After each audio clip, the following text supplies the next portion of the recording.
जिला पार्षद देव मलिक को करनाल लोकसभा से प्रचार प्रसार समिति का सह संयोजक बनाया गया है। देव मलिक ने कहा कि वो पार्टी के हाईकमान के शुक्रगुजार हैं जो उन्हें इस पद के लायक समझा। उन्होंने कहा कि वो अपनी जिम्मेवारी बखूबी निभाएंगे, निष्ठा से काम करेंगे। 2019 लोकसभा चुनाव पर मलिक ने बोलते हुए कहा कि देश की जनता तय कर चुकी है कि मोदी के सिवाय कोई विकल्प नहीं है, इसलिए फिर से देश में बीजेपी की सरकार बनने जा रही है। तो मुझे जो जिम्मेदारी दी है बहुत तब बड़ी जिम्मेदारी, बहुत इम्पोर्टेंट जिम्मेदारी है, क्योंकि आने वाला लोकसभा चुनाव पूरे हिंदुस्तान में धर्मयुद्ध के जैसे हालात हैं। तो पूरे हिंदुस्तान में धर्मयुद्ध के जैसे लोगों में भी सारी चीज़ तरीके की चीज़ का प्रचार है।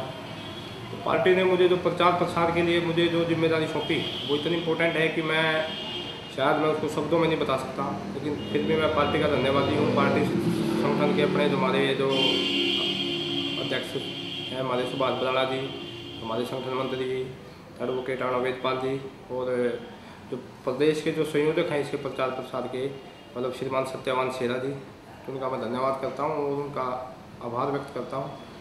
और मैं आपके माध्यम से उनको विश्वास दिलाता हूँ कि अपनी जिम्मेदारी पर पूर्ण मैं अपना निष्ठा के साथ, लगन के साथ इसको अच्छे से निभाऊंगा और करके दिखाऊंगा कि भाई जो भी उन्होंने मेरे ऊपर विश्वास रखा है उसको कायम रखूँगा पूरी तरह। आपके चैनल के माध्यम से आज हमें कोई प्रचार प्रसार की तो मेरे को लगता है जरूरत नहीं, क्योंकि पिछले 5 साल में जो मोदी जी के काम और जो मोदी जी की जो लोकप्रियता है वो आम जनता में इतनी है कि आज ये चुनाव खाली अपना एक किसी व्यक्ति विशेष का नहीं रह गया, ये देश की जनता का चुनाव है। और देश की जनता पूर्ण रूप से ये तय कर चुकी है, मन बना चुकी है कि इस बार भारतीय जनता पार्टी के अलावा किसी दूसरे का कोई ऑप्शन नहीं है।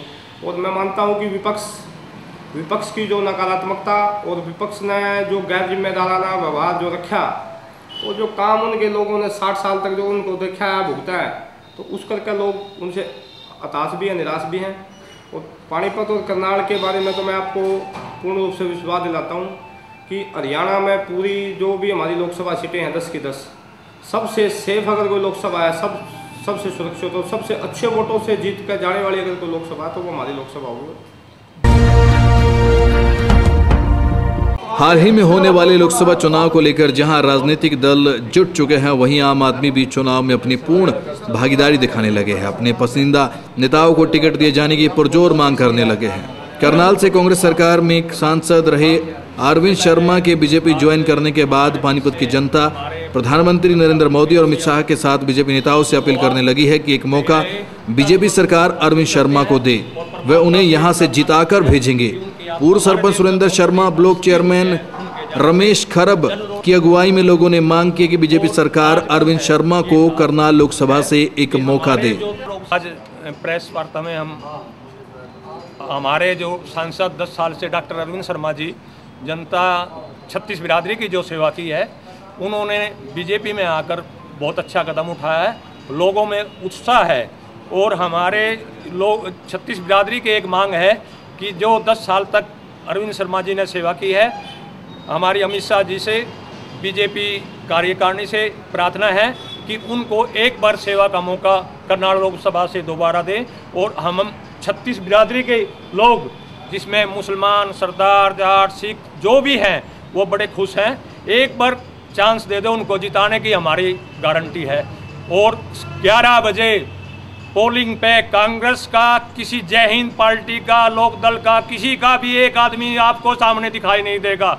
ओनली बीजेपी फुल ही दिखाई देगा। ये हमारा 36 बिरादरी का और करनाल लोकसभा के लोगों की अपील है कि दोबारा से एक बार इसको सेवा का मौका दे। और जब देखना 11 बजे एकदम सबकी झंडी पाड़ देगा और एक बीजेपी 4 लाख वोटों से जीतेगी। हमारी तो यही अपील है कि अमित शाह और मोदी प्रधानमंत्री से कि हमारे डॉक्टर साहब अरविंद शर्मा को यहाँ से टिकट दिलाए और हम उनको लाखों वोटों से जीत के भेजें। 36 बिरादरी हमारे साथ है, अरविंद शर्मा जी के साथ है। धन्यवाद। समझौता ब्लास्ट केस में एक और नया मोड़ सामने आया है। इस केस में एक और पाकिस्तानी नागरिक अनिल सामी सामने आए हैं। आरोपी ने एक वीडियो में बताया है कि मैं इस ब्लास्ट केस का पीड़ित हूं, क्योंकि मैं इस हादसे में अपंग हुआ था। अनिल सामी ने यह भी बताया है कि मैंने आरोपियों को देखा है और मैं उन्हें पहचान भी सकता हूं। पीड़ित ने न्याय के लिए वकील के जरिए हाई कोर्ट में याचिका लगाई है। आइए आपको दिखाते हैं वो वीडियो। मेरा नाम अनिल सामी, मेरे वालिद का नाम शफीक अहमद, मेरे भाई का नाम हारिस अहमद। हम 2007 में इंडिया जा रहे थे कानपुर अपने रिश्तेदारों से मिलने। तो वापसी में अचानक पानीपत के ऊपर ट्रेन में एक धमाका सा हुआ और आग लग गई, जिसकी वजह से मेरे वालिद मोहम्मद शफीक अहमद, मेरा भाई मोहम्मद हारिस शहीद हो गए और मैं बुरी तरह झुलस गया। मैं 1 साल ज़ेरे इलाज रहा, जिसकी वजह से मेरा चेहरा बुरी तरीके से ख़राब हो गया और मेरे हाथ दोनों जल गए और मैं कुछ भी नहीं कर सकता। मैं इंतज़ार कर रहा था कि इंडियन गवर्नमेंट कोई पैगाम भेजे, मैं उसका गवाह बनूं, क्योंकि मैं उन लोगों को जानता हूं जिन्होंने ये कार्रवाई करी है। पानीपत की उपायुक्त सुमेधा कटारिया द्वारा लोकल सचिवालय में एक प्रेस वार्ता की गई। प्रेस वार्ता के जरिए उपायुक्त ने चुनाव के प्रति जनता को जागरूक करना चाहा। उपायुक्त ने बताया कि 16 अप्रैल से नोटिफिकेशन व नामांकन दर्ज होने शुरू होंगे और 12 मई को हरियाणा में मतदान होगा। 23 मई को चुनाव के नतीजे घोषित होंगे। वहीं 27 मई को लोकसभा चुनाव की सारी प्रक्रिया समाप्त होंगी। उपायुक्त ने यह भी बताया कि चुनावों की घोषणा के साथ ही आचार संहिता भी लागू हो चुकी है और इस दौरान यदि कोई भी रात 10 बजे से सुबह 6 बजे तक लाउड स्पीकर का प्रयोग करता है तो उसके खिलाफ कानूनी कार्रवाई की जाएगी। रूप से आज हमने प्रेस कॉन्फ्रेंस के माध्यम से इलेक्शन की पूरी प्रक्रिया के बारे में लोगों को अवगत कराने का प्रयास किया है कि ये सही है कि हमारे यहाँ 16 अप्रैल से नोटिफिकेशन होगा और नामांकन भरना आरंभ होगा और पूरी प्रक्रिया जो है वो 1 सप्ताह तक नामांकन होता है, उसके बाद स्क्रूटनी होती है, विड्रॉल होता है, फाइनल लिस्ट होती है, फिर 12 मई को मतदान है और 23 मई को काउंटिंग है और 27 मई को पूरी प्रक्रिया समाप्त होगी। लेकिन जो आचार संहिता है वो इलेक्शन अनाउंसमेंट के साथ ही लग जाती है, तो उसमें मूल रूप से public defacement of public property act जो है उसका बड़ी कड़ाई से पालना की जाती है कि किसी भी राजनीतिक दल व्यक्ति विशेष के द्वारा कोई भी पब्लिक प्रॉपर्टी की डिफेसमेंट नहीं की जा सकती। कोई भी अनाधिकृत रूप में पोस्टर, फ्लेक्सेस इत्यादि नहीं लगाए जा सकते। उसके लिए 72 घंटे की हमारी रिपोर्ट जा भी चुकी है और हमने इसका व्यापक प्रचार प्रसार किया भी। आपके माध्यम से भी हम ये बात कहना चाहेंगे। दूसरा है कि रात को 10 बजे से सुबह 6 बजे तक किसी भी प्रकार के लाउड स्पीकर पर पूरी तरह की पाबंदी की है। ये आचार संहिता का उल्लंघन माना जाएगा। ये जरूरी नहीं है कि वो लाउड स्पीकर का प्रयोग राजनीतिक दल ही कर रहा हो, कोई भी कर रहा हो। रात को 10 बजे से सुबह 6 बजे तक no loudspeaker can be used. इसके लिए भी हमें आपका सहयोग चाहिए कि जन तक हम इस बात को पहुंचा सकें। इसके अतिरिक्त जितना भी हमारे जो वोटर्स हैं नए, कोई अभी हम जब एक बार इलेक्शन अनाउंस हो जाता है तो हम किसी भी वोटर में कोई अमेंडमेंट नहीं कर सकते, ना ही डिलीट कर सकते हैं, लेकिन नया वोट बनाया जा सकता है। सो 1 जनवरी 2019 को जो भी 18 वर्ष का हो गया है वो कट ऑफ है 1 जनवरी 2019। तो जो 18 वर्ष का हो गया है उसका वोट हम 10 अप्रैल तक भी बना सकते हैं। आगामी लोकसभा चुनाव के संबंध में डीएसपी शहर सतीश कुमार गौतम द्वारा भारी पुलिस बल व बीएसएफ के जवानों के साथ आज शहर में फ्लैग मार्च निकाला गया। सतीश कुमार गौतम ने बताया कि आगामी चुनावों को मद्देनजर रखते हुए शहर के हर चौक चौराहों पर भारी पुलिस बल तैनात किया जाएगा और आने जाने वाले हर एक संदिग्ध व्यक्ति पर कड़ी नजर रखी जाएगी। पानीपत में एक बार फिर से राहगिरी का आगाज होने जा रहा है। इस बार 24 मार्च को राहगिरी मनाई जाएगी और इस बार सनोली रोड पर राहगिरी का आयोजन होगा। सुबह 6:30 से 9:30 बजे तक जनता एक बार फिर से राहगिरी में झूमेगी। इस बार की राहगिरी का उद्देश्य जनता को चुनावों के प्रति जागरूक करना रहेगा।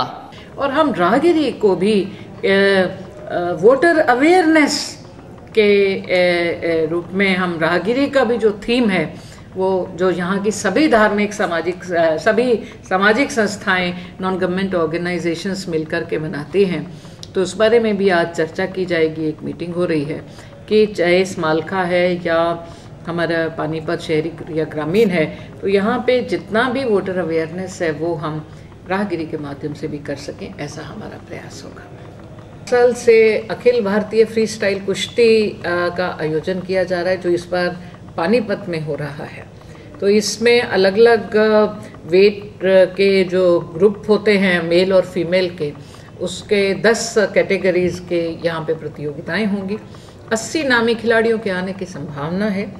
20 के करीब हमारे जो टीम मैनेजर्स होंगे, और ये जो प्रथम आने वाली टीम को 1 करोड़ रुपए का जो है, यानी प्रतिभागी प्रति कैटेगरी में 10-10 लाख रुपए के हिसाब से दिया जाएगा। और उसी तरह से 50 लाख, 25 लाख और 10 लाख के सेकंड, थर्ड और फोर्थ पुरस्कार हैं। और ये प्रतियोगिताएं 22 को शाम 3 बजे से 8 बजे तक, और 23 को 11 बजे से 8, और 24 को भी 11 बजे से और 8 बजे तक होंगे। और सांस्कृतिक कार्यक्रम भी शाम को इनमें आयोजित किए जाएंगे। किसी भी तरह की कोई टिकट नहीं है। आप सभी, पूरा पानीपत है और आसपास के जिले भी हैं, वो इसमें सादर आमंत्रित हैं। कुछ सिंगर्स भी बताया जा रहा है कि इसमें सतिंदर सरताज जो हैं वो क्लोजिंग सेरेमनी में होंगे, और पहले दिन जो उद्घाटन समारोह के पश्चात सांस्कृतिक कार्यक्रम है उसमें हंसराज हंस अपनी प्रस्तुति देंगे। 23 तारीख को हरियाणवी कलाकार अपनी प्रस्तुतियां देंगे। तो भाई साहब, ये चौकीदार चालू है, ये चौकीदार चालबाज है, ये चौकीदार जुमलेबाज है, और ये चौकीदार जातिवादी है जिसने पूरे हरियाणा का सत्यानाश कर दिया। देश का हर नागरिक चौकीदार है। बीजेपी के इस बयान पर आज पानीपत पहुंचे आप पार्टी के प्रदेश अध्यक्ष नवीन जैन ने जमकर हमले किए। जैन ने कहा कि सारे बीजेपी नेता चौकीदार बन गए, लेकिन हरियाणा में चौकीदारों की तनख्वाह समय पर नहीं मिलती। नवीन जैन ने सीएम मनोहर लाल से लेकर शिक्षा मंत्री रामविलास शर्मा पर भी नाम के आगे चौकीदार शब्द इस्तेमाल करने पर खरी खरी सुनाई। नवीन ने कहा कि हरियाणा में क्राइम बढ़ रहा है, चौकीदार कहां है। शिक्षा मंत्री पर भी हमला किया कि प्राइवेट स्कूल लोगों को लूट रहे हैं, चौकीदार कहां है। नवीन ने कहा कि 250 किलो आरडीएक्स पुलवामा में कैसे पहुंच गया, तब चौकीदार कहां था। नवीन जैन ने कहा कि पहले बीजेपी वाले चाय वाले थे, अब चौकीदार हो गए हैं। लोकसभा चुनाव पर नवीन ने कहा कि होली के बाद आप पार्टी का चुनाव अभियान तेज होगा। वहीं बीजेपी के मैनिफेस्टो को जुमला पत्र बताते हुए जैन ने कहा कि होली के बाद जनता के बीच इनका जुमला पत्र लेकर जाएंगे। सवाल ये उठता है कि अभी हमारे प्रधानमंत्री जी ने कल लगाया कि भाई चौकीदार हैं सारे, तो मैं ये कहना चाहता हूं, अगर भाई चोर बने हैं चौकीदार, जनता हो जाए वो होशियार। वो क्यों? खट्टर साहब ने लगा रखा है कि चौकीदार मनोहर लाल खट्टर ने लगा रखा है, चौकीदार कैप्टन रामविलास शर्मा ने, चौकीदार अनिल विज, सारे चौकीदार बन गए। तो जो हरियाणा में वो जेन्युइन चौकीदार है ना भाई साहब, उनको भी टाइम पे तनख्वाह ना मिलती। तो क्या ये जो रोजगार देने की बात करी थी, यही रोजगार था कि नाम बदल दे, चौकीदार हो गया उनको, फिर इनकी तनख्वाह कौन देगा? अब चौकीदार अगर होते तो हरियाणा के अंदर जो मां बहन बेटी की जो इज्जत लूटी गई, जो रोज की घटनाएं, गुंडागर्दी, चोरी हो रही है, तो ये चौकीदार क्या कर रहे हैं? रोज की चोरी की घटनाएं हो रही है, तो फिर ये चौकीदार क्या कर रहे हैं भाई? जमुना का रेत लूट लिया, कौन चौकीदार लूट रहा है? पहाड़ लूट लिए, कौन चौकीदार लूट रहा है भाई? अरावली के पहाड़ जिसमें सुप्रीम कोर्ट ने यह कहना पड़ा कि इसको बंद करो, जो 20,000 करोड़ रुपया घोटाला है, तो चौकीदारों का काम ये होता है क्या? चौकीदार ने कहा था कि भाई 1 लाख नौकरी देंगे हर साल, तो चौकीदार ने कहा नौकरियां दी हैं भाई? 2 करोड़ हर साल रोजगार खा गया भाई। चौकीदार किसानों की फसल खा गया। चौकीदार ने फसल बीमा योजना के नाम पे किसानों को कंगाल कर दिया। चौकीदार कहां है कि जो कानून व्यवस्था, और जो चौकीदार कहां है जो इनके विधायक जो है वो भी चौकीदार बना दिए क्या? उनकी लूट मार डकैती जो चल रही है पूरे हरियाणा में, तो चौकीदार क्या कर रहा है? तो भाई साहब ये चौकीदार चालू है, ये चौकीदार चालबाज है, ये चौकीदार जुमलेबाज है और ये चौकीदार जातिवादी है जिसने पूरे हरियाणा का सत्यानाश कर दिया। हरियाणा के अंदर जातिगत दंगे हुए तो वो इस चौकीदारों ने करवाए थे। चौकीदार क्या कर रहा था, वो एजुसेट की जो मशीन थी वे ठा लेंगे लोग, वे कौन सा चोर ले गया भाई? वहां टीचर नहीं है सरकारी स्कूलों में, प्राइवेट स्कूलों की लूटमार चल रही है, तो चौकीदार क्या कर रहा है? क्या इसका मतलब चौकीदार कुछ न कुछ ले रहा है?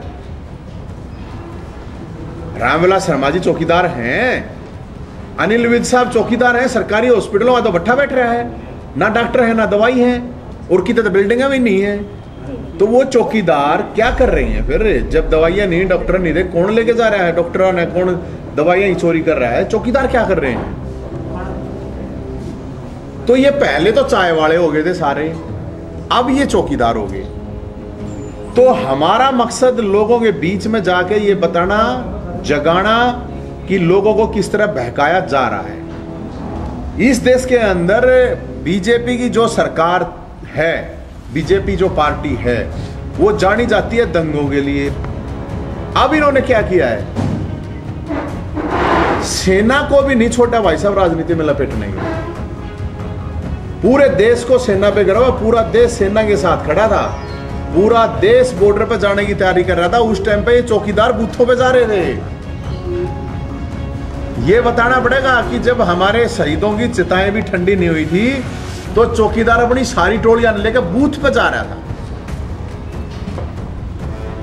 ये सारे चौकीदार फौज की वर्दी पहन के फोटो खिंचवा रहे थे, रैली निकाल रहे थे। तो ये जितने भी चौकीदार हैं, इन चौकीदारों से बच के रहना पड़ेगा, क्योंकि जिस तरह से जाति धर्म अक्षेत्र के बाद अब तो सेना को भी ये लपेट रहे हैं। तो चौकीदार जब वो RDX आया 300 किलो, तो चौकीदार कहां था भाई? तो चौकीदार जब हमारे जवान शहीद, तो इन चौकीदारा तो रखी हो गया भाई, के टोटा आ गया। तो हम लोगों के बीच में जाएंगे और दिल्ली के मॉडल पर, जिसमें बिजली पानी स्कूल अस्पताल जो काम करवाए गए हैं, उन चीजों को लेके जाएंगे। भाई देखो, ऐसे चौकीदार, इनका खुद का सांसद एक उसका नाम है, वो पीछे पकड़ा नहीं गया था, उसमें कई कांड निकले थे, MJ अकबर। वो कह रहे हैं चौकीदार, वो भी कह रहे हैं मैं भी चौकीदार। अरे इसे से चौकीदार होंगे तो क्या होगा भाई? MJ अकबर जी से चौकीदार होंगे तो क्या होगा? तो ये जो चौकीदार हैं, ये सारे मतलब चौकीदार जो बने हुए हैं, इन चौकीदारों से देश को बचाना जरूरी है। दमखम से, पूरी ताकत से इस लोकसभा चुनाव में उतरेगी और होली के बाद हमारी जो कैंपेन है वह पूरे जोर शोर से हो जाएगी। गठबंधन की बात मैं पहले भी कह चुका हूँ। वैसे मैं आपको बताऊं कि आम आदमी पार्टी ने सलाह दी थी, सबको दी थी। अब वो सलाह ये दी थी कि भाई लोगों को बहका दिया इन चौकीदारों ने,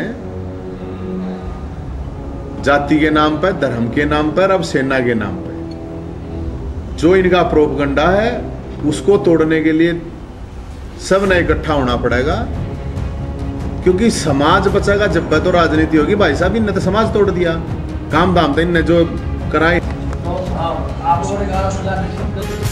हरियाणा प्राइम न्यूज को सब्सक्राइब करें, बेल आइकन को भी दबाएं ताकि आपके शहर की हर खबर आपके मोबाइल पर अपडेट रहे।